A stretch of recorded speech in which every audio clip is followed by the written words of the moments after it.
من الشیطان الرجیم بسم اللہ الرحمن الرحیم۔ ناظرین کرام،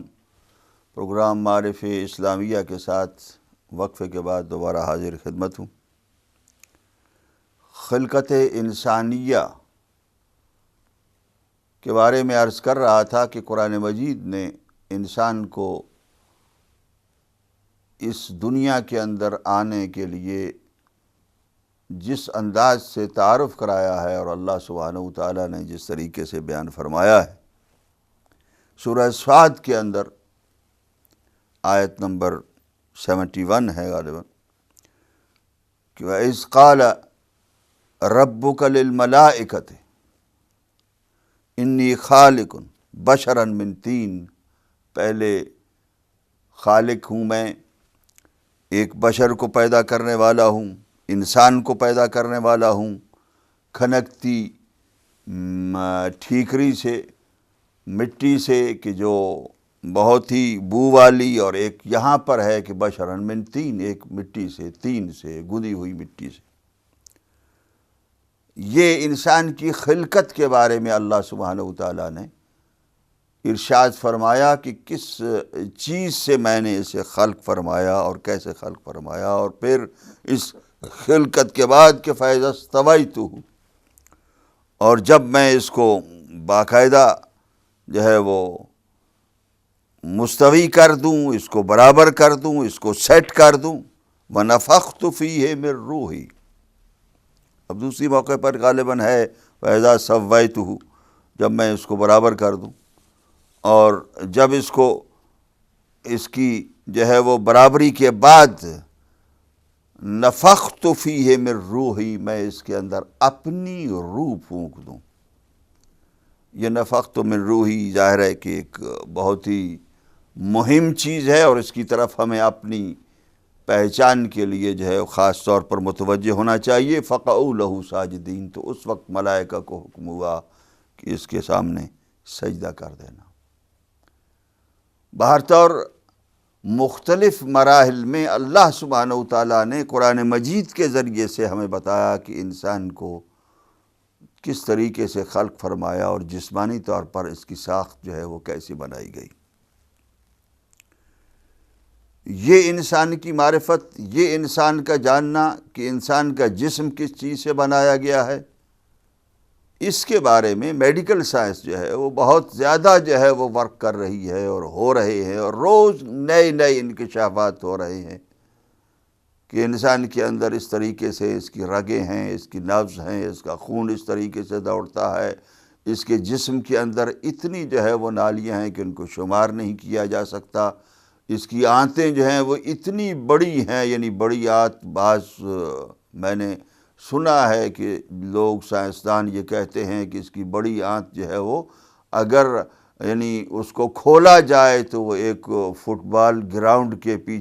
ارد گرد جو ہے وہ کر سکتی ہے، کور کر سکتی ہے۔ یعنی اس طریقے سے وہ انسان جو ہے وہ اس کے اندر جتنی جو ہے وہ اندر انسان کی جسمانی ساخت کے بارے میں سائنٹسٹ جتنا اندر جا رہا ہے، چونکہ سائنٹسٹ جو ہے وہ فزکس کے یا بایولوجی کے جو لوگ ہیں وہ لوگ جو ہیں وہ اس کو بہتر طریقے سے اور اچھے طریقے سے جان سکتے ہیں، اور اللہ سبحانہ وتعالیٰ نے ان کے لیے جو ہے وہ اس علم کے حاصل کرنے کے لیے راستے رکھے ہیں، اس لیے وہ جان رہے ہیں، پہچان رہے ہیں، اور پہچان ہوتی چلی جائے گی اور زیادہ پہچان ہوتی چلی جائے گی۔ لیکن اس کے ساتھ جو انسان کی ایک روح کی اور جان کی، جس کو نفس کہتے ہیں، اب یہ بعض علماء علم اخلاقیات اور فلاسفر نے فَإِذَا سَوَّيْتُهُ وَنَفَخْتُ فِيهِ مِن رُوحِي، ان دونوں کو مختلف حصوں میں تقسیم کیا ہے، دو حصوں میں، اور یہ کہا ہے کہ سویتہ سے مراد یہ ہے کہ انسان کی جو جان ہے اس کو اللہ سبحانہ وتعالیٰ نے جب جسم کے اندر ڈال کر اس کے بعد جو ہے اس کو مستوی کر دیا، اس کو برابر کر دیا، اس کو سنوار دیا، اس کو معتدل کر دیا، اس روح کا، جس روح کا تعلق مٹی سے ہے، جس کو علماء جو ہے وہ نباتات کے یا اس بایولوجی کے یا دوسرے جو ہے علماء ہیں اور فزکس کے، وہ جو ہے وہ اس کو بایو کیمیکل لائف جو ہے وہ کہتے ہیں، یا ہمارے جو فلاسفر ہیں اس کو حیات حیوانی کہتے ہیں۔ تو اس چیز کو سیپریٹ کیا ہے کہ ذا سویتہ کہہ کر اللہ سبحانہ و تعالیٰ نے وہ جو جسمانی جان تھی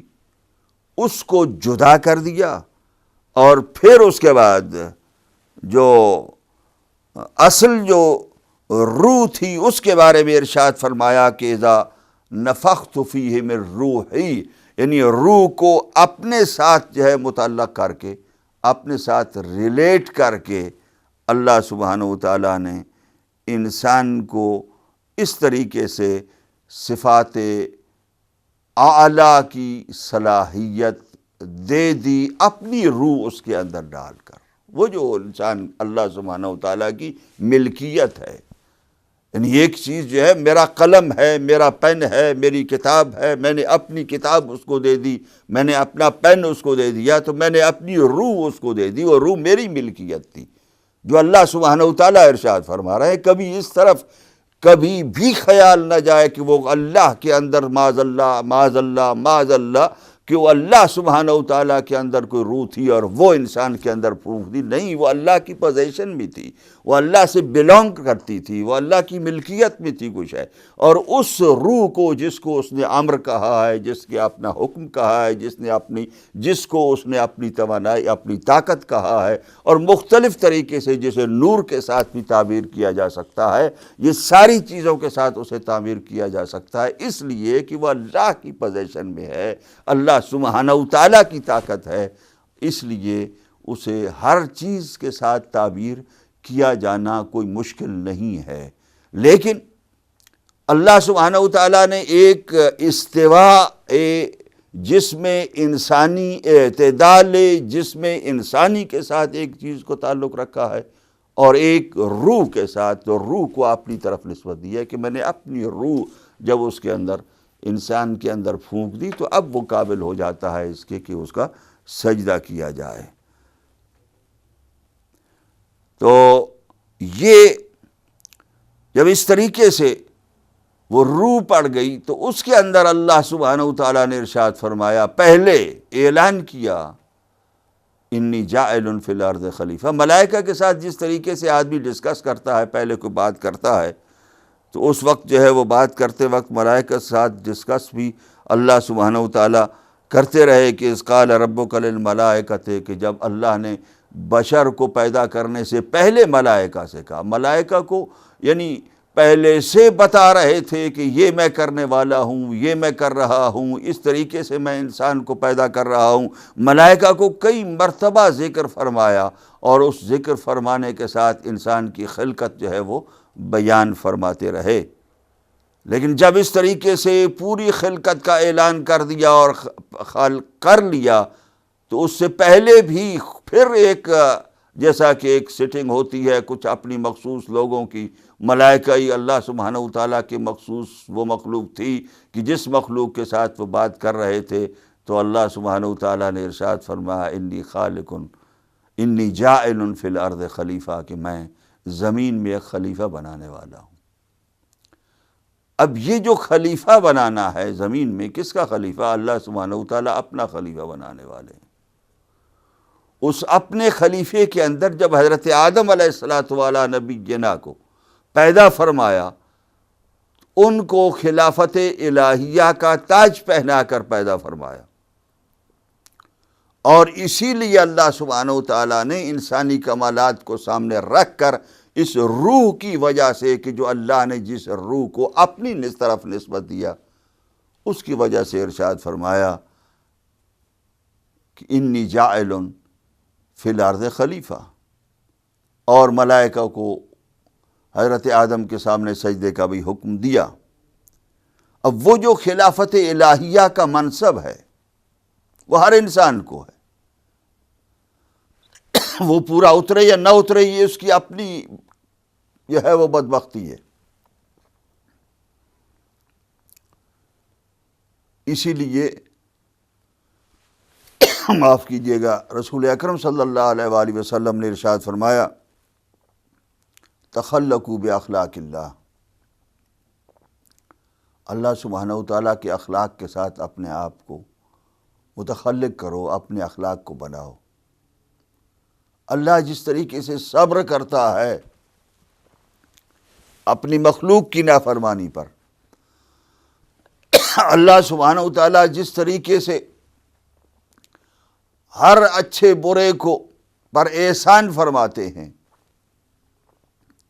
اللہ سبحانہ وتعالیٰ جس طریقے سے جس اور عدل کرتے ہیں اور ظلم نہیں کرتے ہیں،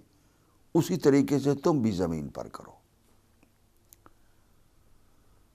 یعنی اللہ سبحانہ وتعالیٰ نے جس طریقے سے انسان کی جو ہے وہ عظمت کو بیان فرمایا ہے کہ انسان ایک تو میرے خلیفے کی حیثیت سے اس دنیا کے اندر آ رہا ہے، نائب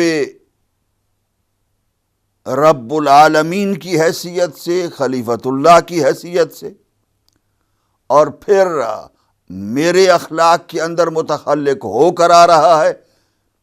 تو صفات الہیہ کا بھی مظہر ہوگا۔ یہی انسان، اس کے اندر ہدایت کی اور علم کی استعداد بھی ہوگی کہ علم حاصل کرنے کی اور ہدایت لینے کی۔ فَأَلْهَمَهَا فُجُورَهَا وَتَقْوَاهَا سورہ الشمس کے اندر ہے کہ انسان کو اللہ نے اچھائی اور برائی بتا دی اس کے استوا کے بعد، پھر اس کے بعد کہ اس کا اختیار بھی انسان کو اختیارات بھی دے دیے اس خلیفہ الہی ہونے کی وجہ سے۔ وہ اختیارات مختلف موقعوں پر مختلف طریقے سے آئے ہیں۔ میں آیت عرض کرتا ہوں، آپ کی سمجھ میں آ جائے گا، سورہ لقمان کے اندر ہے۔ بسم اللہ الرحمن الرحیم، الم تروا ان اللہ سخر لکم، کہ اللہ سبحانہ وتعالیٰ نے تمہارے لیے مسخر کیا ہے، مسخر فرما دیا ہے، تمہارے تابع کر دیا ہے، ما فی السماوات وما فی الارض، جو زمینوں اور آسمانوں کے اندر ہے وہ سب کچھ اے انسان تمہارے تابع کر دیا ہے، تمہارے کنٹرول میں کر دیا ہے۔ وَأَسْبَغَ عَلَيْكُمْ نِعَمَهُ ظَاهِرَةً وَبَاطِنَةً، اور اللہ سبحانہ وتعالیٰ نے اپنی نعمتیں تمہارے اوپر برسا دی ہیں، ظاہراً ظاہر، کھلم کھلا، اور باطنی طور پر بھی۔ اب یہ ظاہری اور باطنی نعمتیں کیا ہیں، اس کے بارے میں بھی انسان جو ہے وہ سوچے تو بہت ہی عجیب چیزیں سامنے آتی ہیں کہ اللہ نے مختلف قسم کی نعمتیں جو ہے وہ انسان کے اوپر جو ہے وہ ان کی بارش کی ہے۔ تب یہ ایک عہدہ ہے، ایک درجہ ہے کہ جو اللہ سبحانہ وتعالیٰ نے اس انسان کو اس کے اندر اپنی روح ڈال کر عطا فرمایا۔ اسی درجے کے ساتھ پھر یہ بھی ارشاد فرمایا کہ کہیں ایسا نہ ہو مختلف موقعوں پر کہ تم اس صلاحیت کو، اس کمال کو، اس استعداد کو کہ جو میں نے تمہیں عطا کی ہے، اس استعداد کو تم غلط استعمال کرو۔ اس لیے ارشاد فرمایا سورہ اعراف کے اندر اور مختلف دوسری آیتوں کے اندر بھی، جو آپ کو معلوم ہو جائے گا آیت کے ذکر ہونے کے بعد، کہ بسم اللہ الرحمن الرحیم وَهُوَ الَّذِي جَعَلَكُمْ خَلَائِفَ الْأَرْضِ وَرَفَعَ بَعْضَكُمْ فَوْقَ بَعْضٍ دَرَجَاتٍ، کہ جس نے زمین کا تمہیں خلیفہ بنایا اور تم میں سے بعض کو دوسروں پر بلند فرمایا۔ تاکہ یہ عہدہ کیوں دیا؟ لِيَبْلُوَكُمْ فِي مَا آتَاكُمْ، تاکہ تمہیں آزمائے، جو کچھ تمہیں عطا فرمایا ہے، جو کچھ تمہیں دیا ہے، اس کے مطابق تمہاری آزمائش کرے۔ مطلب یہ ہے کہ یہ اب آزمائش کس لیے ہے؟ یہ آزمائش صرف اور صرف اس لیے ہے تاکہ تم غلط استعمال نہ کرو وہ جو اللہ سبحانہ و تعالیٰ نے تمہیں طاقت عطا فرمائی ہے۔ ظاہر ہے کہ وہ درجات انہی کو ملتے ہیں کہ جو اللہ، اور وہی اس قابل ہوتے ہیں، اہل ہوتے ہیں کہ جو اللہ کی دی ہوئی قدرتوں کو غلط استعمال نہ کریں، صحیح استعمال کریں۔ بہرطور یہ عظمتیں اللہ سبحانہ و تعالیٰ نے مختلف طور پر، خلقت کو بھی مختلف انداز سے بیان فرمایا، پھر روح کے ساتھ جو عظمتیں روح اللہ سبحانہ و تعالیٰ نے جو اپنی روح اس کے اندر، انسان کے اندر پھونکی، اور یہ روح کے ساتھ یعنی یہ ایک ایسا نظم بنایا، ایک ایسی کائنات بنائی۔ خود انسان ایک کائنات ہے کہ جس کائنات کے بارے میں یعنی یہ ایسی ترتیب دی کہ جو ترتیب، جو رگوں، جو انسان کی جسم کے اندر، باڈی کے اندر خون کے دوڑنے کی ایک نظام ہے اور ایک سلسلہ ہے۔ انسان کی دماغی صلاحیتوں کو بروئے کار لانے کا جو سسٹم ہے، اس کو دیکھ کر جو ہے وہ انسان حیران اور متحیر ہے کہ کس طریقے سے اللہ سبحانہ و تعالیٰ نے اس زندگی کو مرتب فرمایا، اس کو ترتیب دیا، اس کو نظم کیا، اس انسان کی اس باڈی کو۔ غالب نے بھی غالباً یہی کہا تھا کہ زندگی کیا ہے؟ عناصر میں ظہور ترتیب، اور موت کیا ہے؟ انہی اجزاء کا پریشان ہو جانا۔ یہ زندگی جو ہے، جو اللہ سبحانہ و تعالیٰ نے حیات انسان کو عطا فرمائی، اس حیات کے اندر اللہ سبحانہ و تعالیٰ نے ایک ایسا نظام بنایا کہ جس نظام کو ایک پوری کائنات کہا جا سکتا ہے، اور یہ انسانی جو جسم و روح ہے، اس کے اندر جو پھر آپس میں ان کا جو ملاپ ہے اور آپس میں ان کا جو امتزاج ہے، اس امتزاج کو کس طریقے سے رکھا، یہ خود اللہ سبحانہ و تعالیٰ بہتر جانتے ہیں۔ اسی لیے چونکہ روح کے بارے میں یہ نہیں کہا جا سکتا کہ اللہ سبحانہ و تعالیٰ نے بیان نہیں فرمایا، لیکن روح کے بارے میں اتنا کہا کہ قل الروح من امر ربی۔ جب رسول اکرم سے بھی لوگوں نے پوچھا روح کیا ہے، یعنی لوگ جانتے تھے کہ روح اور جسم میں ایک علیحدہ چیزیں ہیں، تو روح کے بارے میں لوگوں نے پوچھا تو ارشاد فرمایا کہہ دو کہ یہ امر ربی ہے، یہ ایک طاقت ہے، ایک اللہ سبحانہ و تعالیٰ کا امر ہے۔ اس روح کے بارے میں جتنا میں آج عرض کر سکوں گا اتنا عرض کروں گا، پھر اس کے بعد شاید کچھ میں روح کے بارے میں اگلے ہفتے آپ کی خدمت میں عرض کروں گا۔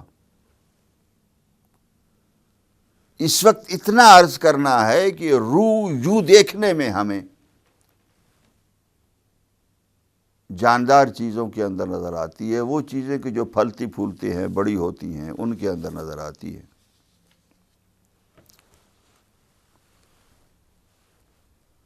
لیکن ضروری نہیں ہے کہ انہی کے اندر روح ہو، اس لیے کہ جیسا کہ میں نے عرض کیا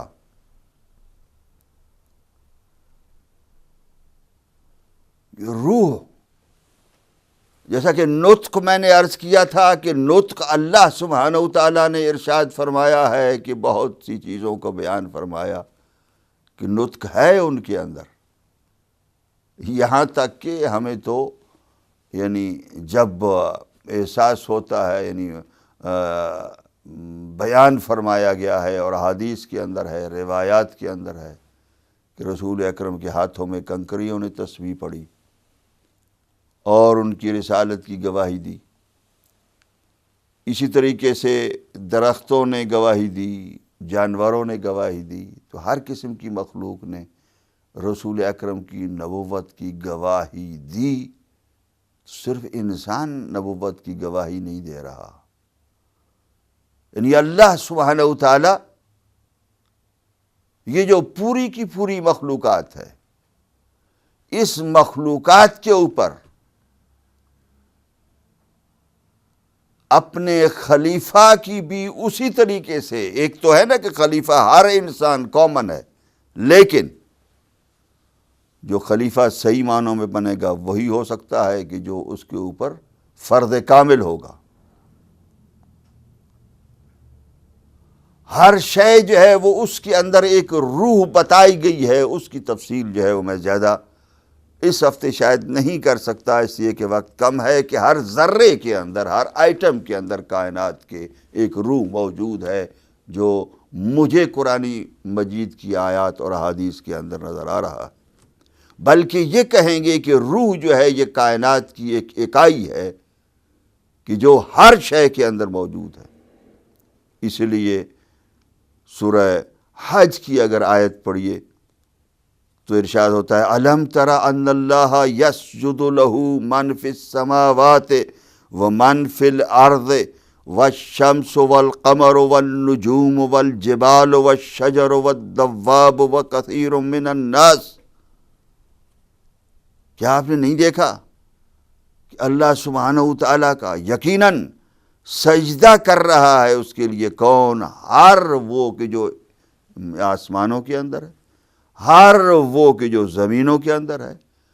پھر ہر وہ اگر من کو ذوی العقول کے لیے، صرف ان کے لیے کہ جو عقل رکھتے ہیں، اگر استعمال میں جو ہے وہ دیکھا جائے تو پھر اس کے بعد جو غیر ذوی العقول ہے ان کا ذکر ہے، والشمس والقمر، سورج اور چاند بھی سجدہ کر رہے ہیں، نجوم ستارے بھی سجدہ کر رہے ہیں، جبال پہاڑ بھی سجدے کر رہے ہیں، شجر و درخت بھی سجدے کر رہے ہیں، چوپائے بھی سجدے کر رہے ہیں، اور اکثر انسان بھی سجدے کر رہے ہیں۔ یہ کیا نہیں آپ نے نہیں دیکھا؟ اور کثیرم حق علیہ العذاب، بہت سے وہ ہیں کہ انسانوں میں سے کہ جن پر عذاب جو ہے وہ ثابت ہے۔ وَمَن يُهِنِ اللَّهُ، اسی آیت کے اندر جو اللہ کی توہین کرے گا، سجدہ نہ کرنا، جب پوری کی پوری کائنات کر رہی ہے، پہاڑ کر رہے ہیں، درخت کر رہے ہیں، نجوم کر رہے ہیں، شمس و قمر کر رہے ہیں، جب یہ سارے کے سارے کر رہے ہیں تو فما لہو، جب یہ نہیں جو کرنے والا ہے وہ اللہ کی توہین کرنے والا ہے، اپنے رب کو، اپنے خالق کو، اپنے رازق کو، اپنے پیدا کرنے والے کو جو سجدہ نہیں کرتا وہ اس کی توہین کر رہا ہے۔ فما لہو من مکرم، اور جو اس کی توہین کرے اس کو عزت دینے والا کوئی نہیں ہے۔ یاد رکھیے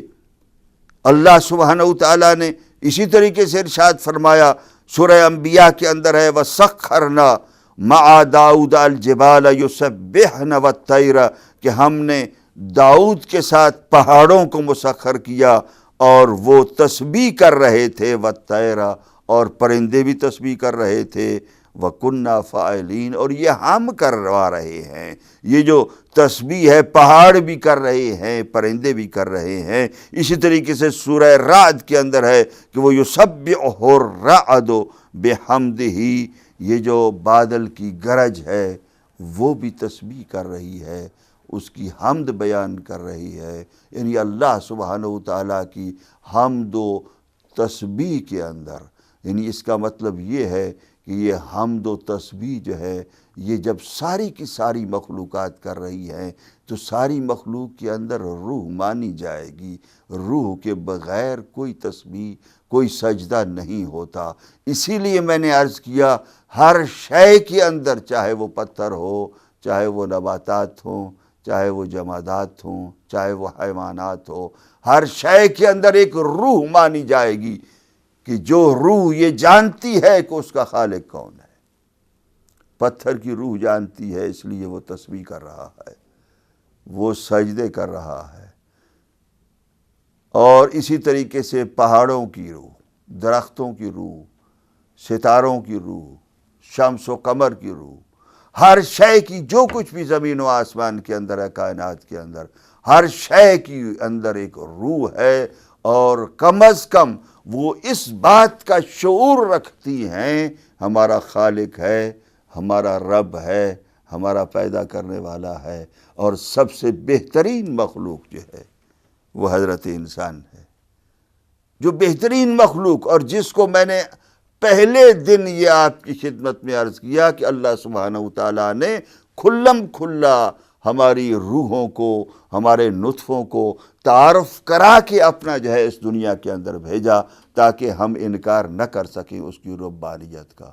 یہ ہماری بدبختی ہے کہ ہم انکار کر رہے ہیں۔ یقیناً انسان جو ہے وہ اس سے بڑھ کر کوئی بدبخت نہیں ہے کہ ساری مخلوق جو اس سے پستر ہے وہ اللہ سبحانہ وتعالیٰ کے سامنے سجدہ ریز ہے، اور انسان اس کے سامنے سجدہ ریز نہ ہو، انسان اس کی شناسائی اور اس کی معرفت نہ رکھتا ہو۔ یقیناً انسان پر سب سے بڑا حق ہے اس رب کا، اس خالق کا، اس رازق کا، کہ اس کو پہچانے، اس کی معرفت رکھے، اس کی اطاعت کرے، اور اس اطاعت کے اندر اللہ سبحانہ وتعالیٰ سے دعا ہے کہ سبحانہ وتعالیٰ ہمیں اس کی وہ معرفت رکھنے کی اور کرنے کی توفیق عطا فرمائے کہ جس معرفت کے ساتھ ہم اس کی اطاعت کی وہ منزلیں طے کریں کہ جن کے ساتھ انسان تقوی کے راستے پر، تقوی کی منزل کی طرف بڑھتا ہے۔ خداوند عالم سے دعا ہے کہ اللہ سبحانہ وتعالیٰ تمام انسانوں کو، اور خصوصیت کے ساتھ اہل بیت علیہم الصلاۃ والسلام کے ماننے والوں کو، کہ جن کے مولا جو کیا کہیں کہ سید الموحدین کہے جاتے ہیں، جو اللہ سبحانہ وتعالیٰ کی وہ معرفت رکھتے ہیں کہ جو کوئی دوسرا نہیں رکھتا، ان کے غلام بھی یقیناً انہی کی راستے پر چلتے ہوئے اپنے اللہ کی معرفت زیادہ حاصل کریں، اور یقیناً میں نے عرض کیا کہ اس کی معرفت زیادہ حاصل ہوتی ہے کس طریقے سے؟ یا ایھا الناس اعبدوا ربکم الذی خلقکم، اے انسانوں عبادت کرو اس رب کی کہ جس نے تمہیں خلق فرمایا ہے۔ اگر ہم یہی سوچ لیں کہ اپنے خالق کی عبادت جتنی کرتے چلے جائیں گے، جتنی اس کی اطاعت کے اندر جائیں گے، اتنا ہی زیادہ اس کی معرفت حاصل ہوگی، اس لیے کہ پوری کائنات کے اندر ہر شے اسی کی اطاعت کر رہی ہے، اور صرف انسان کیوں اس کی نافرمانی کرے؟ انسان جس کو اس نے بہت زیادہ جو ہے وہ انسان کو جو ہے وہ شرافت اور کمال دیا ہے۔ خداوند عالم ہمارے ان الفاظ کو اپنی بارگاہ میں قبول فرمائے، اور ہماری دعاؤں کو اپنی بارگاہ میں قبول فرمائے۔ ربنا تقبل منا انک انت السمیع العلیم۔